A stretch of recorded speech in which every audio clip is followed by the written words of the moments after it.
When the RTX 2080 Ti first launched, I was unprepared, and I came into the air cooling phase unprepared, and I managed to do okay, but by the time I did okay in air cooling, they had moved on to the water cooling and then eventually the LN2. This time, I was definitely more prepared for the air cooling phase when it comes to like, what's the best hardware I have and what can I put together to have a system that will compete in this test. But now that we're moving on to like fancy water cooling with stuff like ice baths and stuff, I'm missing some equipment, so gotta do some shopping here. Alright, shopping is done. That was pretty quick, fortunately. I already went to Walmart and then I had to swing by here PetSmart to grab these. I got out of Walmart as quickly as I possibly could, but let's take a look at my haul. Needed a big ice chest first of all, so got that. I was gonna go for one of the styrofoam ones, but they didn't have one that was big enough, so just went with this. We actually don't have a large ice chest, so this might be helpful in the future. There's a secret weapon in there too, maybe, that I'll show you guys in a minute if it works. Got some shop towels, need some more of those. Various types of tape. Definitely needed more duct tape. Somehow I was out of duct tape, and that's just unacceptable. Got some of the black version too. And then here from PetSmart, I got these water pumps because we're going with chilled water or ice water for the cooling, and you need to circulate the water over the radiators. Nice thing about these is I found them online and they were 23 bucks. In store they were like 55 or something, but they price match, so thanks PetSmart. Okay, I'm back home to my overclocking corner, which is getting more and more complicated and cluttered and everything, but that's okay. So here are the ingredients for what I'm trying to do. Got the AC, of course, and what I had attempted to set up was piping the AC through the radiator, which was then hooked up to the GPUs, and then I was relying on that to continue the airflow over the GPUs here. Wasn't working out that great, and this is definitely something that I'm benefiting from seeing Jay's video on. I'm going to be using the AC to directly cool the cards and try to keep the memory and VRMs as cool as possible. The memory, I think, in particular was getting too hot because also similar to Jay, the memory was hitting like I think 1150 was the top I got it in my best run, but now with the cooler off, it's only getting up to maybe 500 to 600, and it's definitely not quite as stable above that. So cool air over the memory is going to be very helpful. I think I have confirmed that my GPU block mounting is actually pretty solid. After I switched to the new pump and I reversed the flow, both of them were sitting at about 19 degrees Celsius, which is pretty much ambient. It would get warmer than that, of course, when I was running tests and stuff, but it does seem to indicate that I've got a decent mount on both of those. At least I'm relying on that for the time being. So I think I can stick with this configuration as far as the pump. I am going to drain the entire loop so I can redo some tubing. I definitely need to do some longer tubing extensions to get down to the new ice chest down here. Here's our old ice chest. As you can see, definitely would not have been big enough for this task. I did remember to pick up ice though. I made one last stop for that because that would have been kind of silly if I had forgotten ice. We do have an ice maker, but it's not up to the task of filling this. And I think I might need to have extra ice on hand as well. Got the shop towels here. I'm going to be using that along with the tape to maybe try to do some insulation on some of the tubing, in particular where it's close at hand to the PCBs and everything. It is nice that we're using the extensions for the graphics cards because that does keep it away from the motherboard, so if we do get any drips from condensation, we should be okay. Although, kind of like Jay, I'm really hoping that with the AC piping over this, cool, dry air is going to keep the condensation from forming too much, in particular drips. And even if it does drip, it should hopefully drip just right down there onto my RTX 3080 box. Maybe I'll put some paper towels down there too. I also think I'm going to swap to a better supplemental power supply. I've got a Corsair HX1000i here, which is a really solid unit. So that may or may not help out for the second GPU, but we'll give it a shot either way. And I'm also trying to recognize that this might be the last hurrah for me in this competition. I've had a lot of fun so far, but I do not have LN2 capabilities here at home, and I'm 100% sure that that is what Steve and Jay are going to be moving on to. So let's see what I can do with some iced water cooling, AC assisted. I've got a bunch of setup work to do, so let's get started.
Alright, so I think my system, such as it is reassembled. The loop has been refilled. I've just been bleeding that. But as you can see, I've gone with sort of a custom design for my air feeder system from the AC over here. I'm trying to direct the airflow as much as I can to feed it up and over the cards, with fans positioned to further force the air in and over the vital components, specifically the memory is what I'm going to be trying to keep cooler. Also tried to upgrade the fans a little bit because, you know, fan speed is important here, so got Noctua fans over on this side, and I'm still going with this Corsair maglev fan over here. So I might still fill in some of this area with some more cardboard or tape or whatever to further force the air over the cards, but I think it's time to see if this is still working and turn it back on.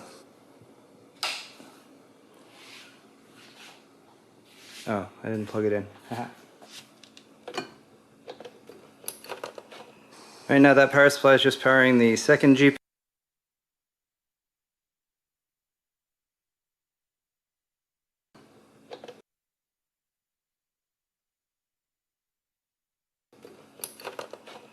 Right now that power supply is just powering the second GPU, these two fans, and the pump. First power supply is still powering everything else. I totally covered up the power button, didn't I? Look where the power button is. It's all the way. Need a chopstick.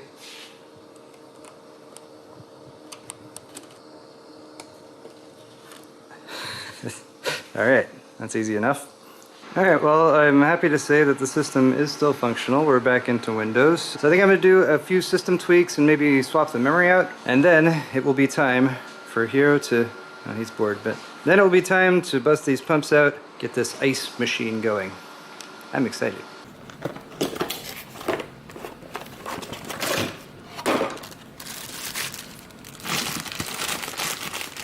Why am I doing this with one hand?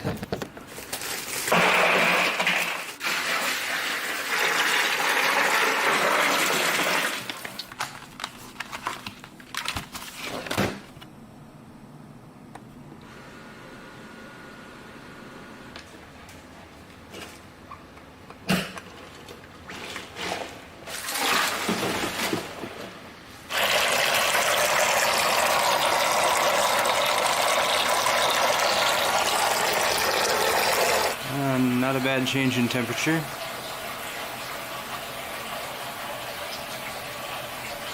AC is now on. GPU temperature is now like 0 or 1. I should run the test. Test is running.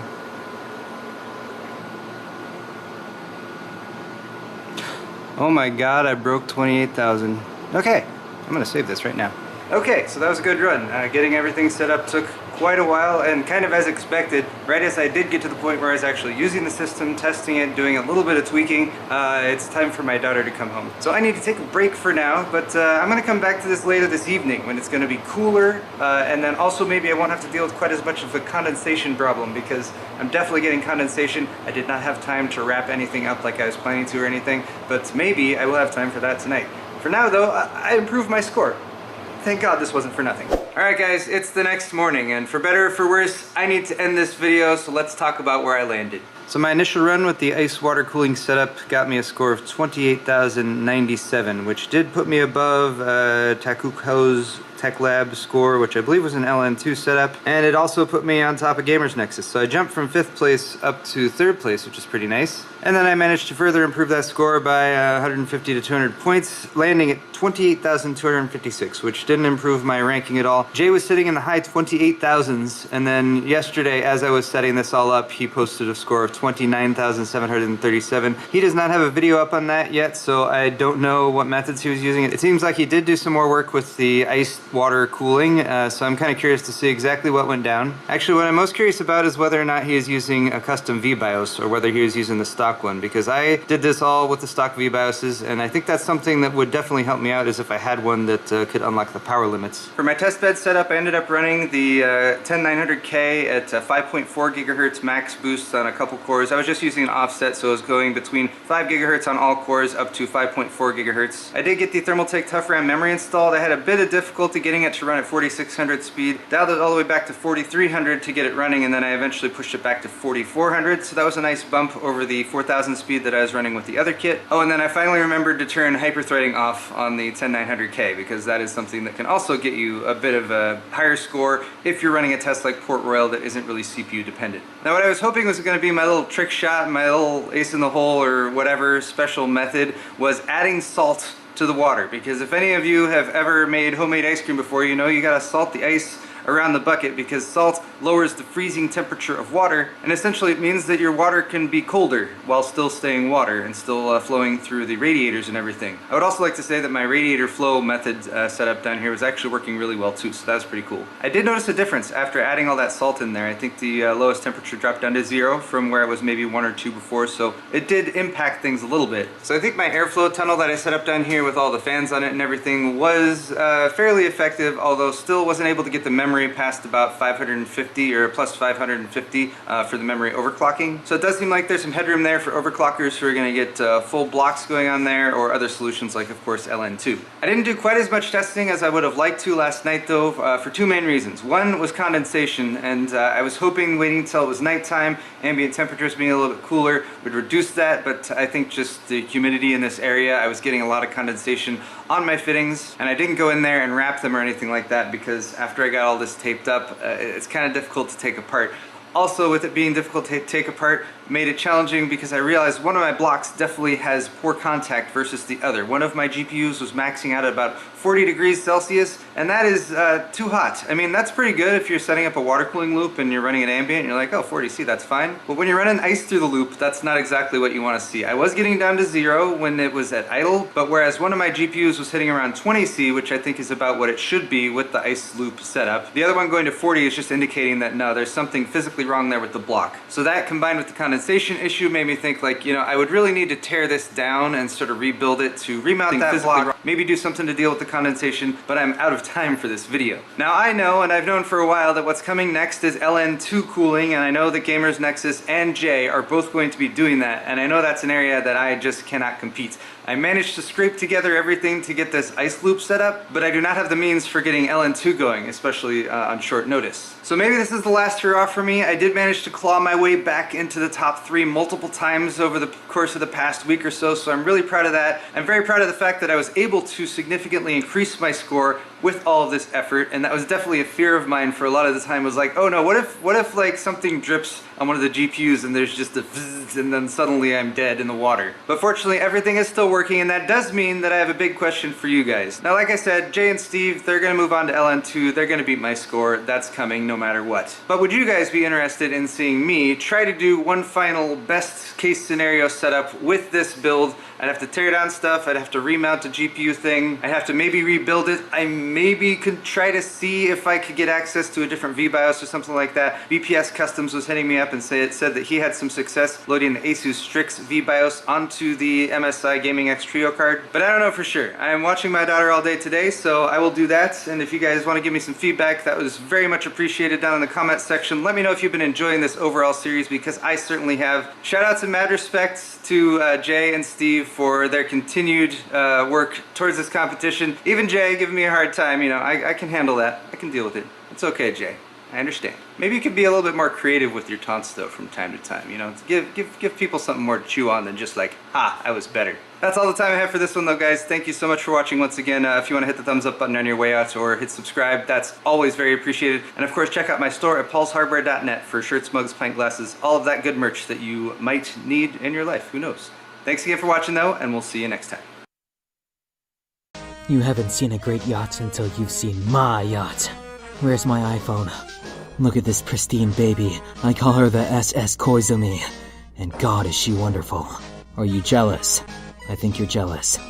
Don't you see? I love motherfucking boats. Boats, boats, boats, boats, boats, boats, boats, boats, boats, boats.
We gotta speak it.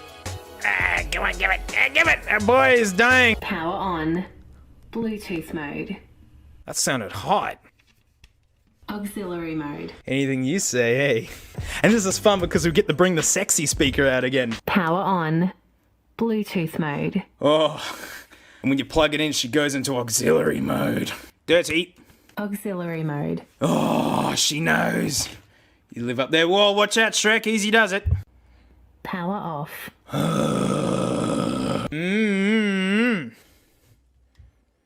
Come on, sweetie. Device paired. Power off. Until next time, my love. We got the sexy speaker here. Power on. Oh, Bluetooth mode. yeah, baby. Give me that auxiliary mode. Auxiliary mode. Bluetooth mode. What? You cheating hussy. Auxiliary mode. Yeah, you said it.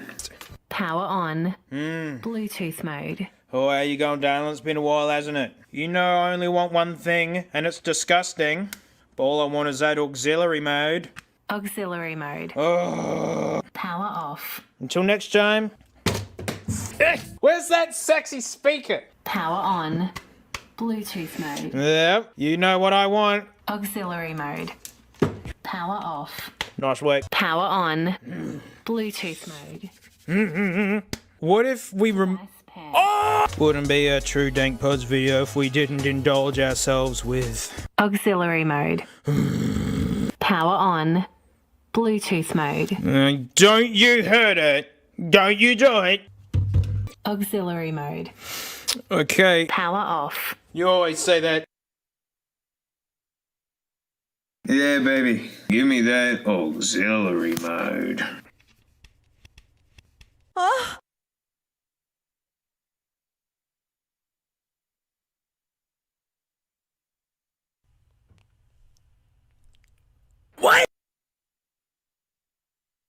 Hey there, fellas. Remember this bad boy right here? We ramped up the ground clearance, and after that we had to go. We drove out onto a field and had some fun on a rough dirt road. Anyway, it's been standing here grounded, and oh my, has the grass grown fast. Looks like the car might be seriously tangled, with it being subject to this sort of assault. Anyway, so we've decided to brush off the dust and do something with this car. Then again, I'm not sure you can really call this a car. It's more like a beater. Anyway, here's the idea. Someone left this picture in our suggestion box. And I'm curious to find out how this amount of shock absorbers affects a car's driving dynamics. We have a few of those lying around. I don't think the color is going to be a critical issue. So the plan is to fit a bunch of shocks. Discontinued it to try and sponsor the new it's like Vive Chrome or something, which is like you no longer have to use stands. It's just the headset that monitors everything, but that limits you on a lot of stuff. I think you're echoing, by the way, Dagger. Only reason I would upgrade my headset is to get a better, like, what's it called, like pixel density for my screen, because mine is like, I have the original Vive, so it's like kinda pixelated when I'm using it, and I hear that like the resolution is much better on the obviously. Keep getting the hefties. The amount of like your love is true. Resolution. Quality. I've been fooled before, wouldn't like to get my love start in the slamming door. How about some information, please? But I see like a lot of videos. Straight up now, tell me, do you really wanna love me forever? Or am I caught in a hit and run?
second, I was drinking Capri Sun.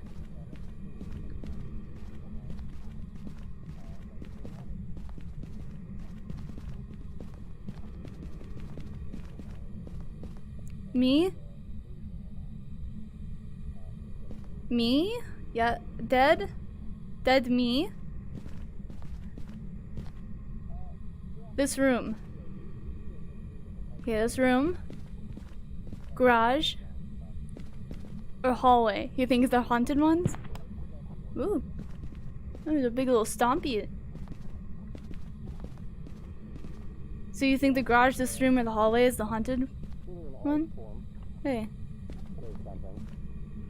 I like playing charades, it's fun. You see you've committed a grave Capri Sun sin by letting it get warm. Jesus. Big stompies. Where's it stomping from? Oh, I see it, I see it, I see it! It's after Tater, it's after Tater! Tater, go! Tater, go! Tater! Tater! It's gonna get you, Tater! Tater! No! Tater! Keep running, Tater! Go, go, go! Do a lap! Do a lap, Tater! Oh my fucking god! No, Tater! Oh no! Oh no! What? God damn it. Oh, Tater, I can hear you now. I can't hear Zuffles. Hey guys. Can you hear Zuffles? Can you hear me? You can hear me? I can hear you. Can you hear me? Okay, I can't hear you guys. Weird.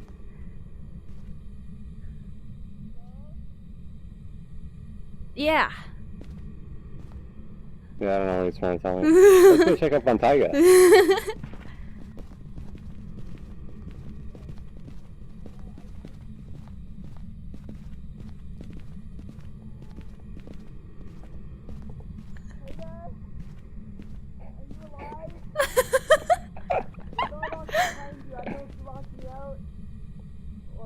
I'm coming in.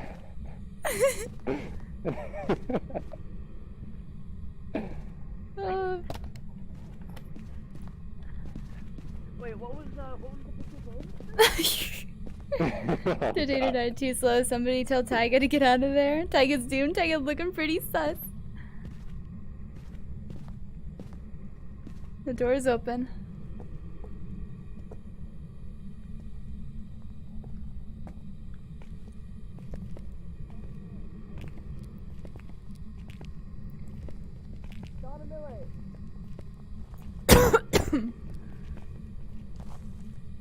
Baba Booey.